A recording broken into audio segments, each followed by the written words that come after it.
Pourquoi cette alliance entre les djihadistes du JNIM et ces rebelles Touaregs et pourquoi ces attaques coordonnées maintenant ?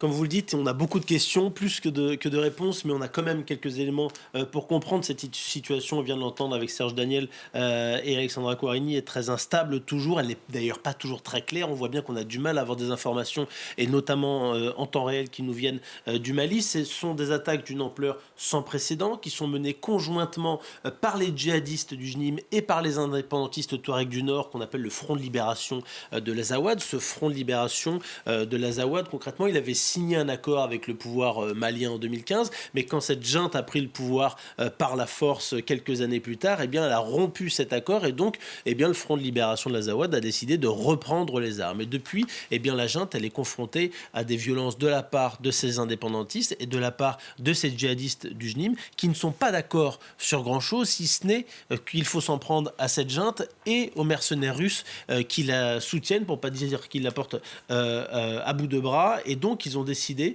de mettre finalement leur désaccord de côté, au moins pendant un temps, pour pouvoir combattre le même adversaire et donc éviter de le faire chacun de son côté. C'est une alliance qui est assez inédite, mais qui est efficace, qui avait été révélée par notre confrère Wassim Nasr sur France 24 il y a un peu plus d'un an, de ces négociations, parce que jusque-là, il y avait une sorte de pacte de non-agression entre les deux, et ils ont décidé désormais qu'il fallait unir leurs forces pour s'en prendre militairement parlant, avec des opérations conjointes, à la junte. Et c'est ce qu'ils sont en train de faire, avec un certain succès, parce qu'ils ont tout de même tué le ministre de la Défense, qui était le numéro 2 de cette junte au pouvoir au Mali, qui était aussi l'homme de confiance de Moscou, celui qui tissait les relations avec Moscou, pays où il avait d'ailleurs étudié. C'est lui aussi qui était l'artisan de l'éviction des forces de l'ONU et des forces françaises en 2022 et 2023. Donc c'est aussi quelqu'un qui était extrêmement important pour ce pouvoir. Et d'ailleurs, le chef de ce pouvoir, le général Assimi Goïta, eh bien lui, on ne l'entend pas du tout depuis 48 heures. Alors justement, cette junte malienne, amputée de l'un de ses hommes forts, est-elle en capacité de reprendre le contrôle ? Elle est fragilisée. Comme je le disais tout à l'heure, on n'a pas toutes les informations, donc je me garderai bien de faire des prédictions de manière absolument certaine. En tout cas, elle est clairement fragilisée. Vous avez tout de même les rebelles, donc les indépendantistes, qui disent avoir le contrôle total de la ville de Kidal, par exemple, d'avoir avancé suffisamment dans d'autres villes, et notamment, par exemple, à Kati, où ils ont réussi à tuer le ministre de la Défense que j'évoquais. C'est dans lisière de Bamako, la capitale. C'est à 15 km à peine.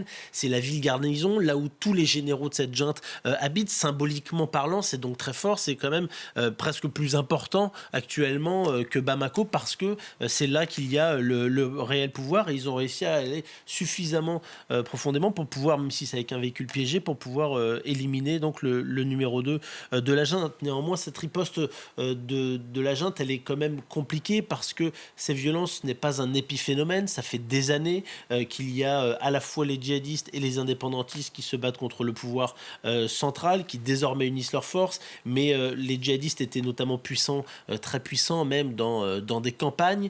On voit bien qu'ils se rapprochent de plus en plus des villes, qu'ils y ont de plus en plus d'influence. En 2024, ne l'oublions pas, il y avait eu cette attaque extrêmement importante contre l'aéroport de Bamako, avec 70 morts, avec 200 blessés. L'an dernier, il y a quelques mois à peine, en septembre, vous avez eu tout un blocus routier qui avait été mené par ces forces-là, qui avait bloqué notamment les accès au carburant, ce qui faisait peser aussi une certaine pression sur la junte. Donc vous voyez bien que c'est une continuité finalement, qu'on a franchi une étape dans l'ampleur. Est-ce que ça va s'arrêter là, sachant que les combats ont été beaucoup moins importants hier dimanche que samedi? On ne le sait pas encore. Ou est-ce que ça va se poursuivre? Où est d'ailleurs Assimi Goïta, le chef de la junte? Va-t-il s'exprimer officiellement, pas officiellement d'ailleurs, officieusement, selon une source sécuritaire qui s'est exprimée auprès de nos confrères de l'AFP?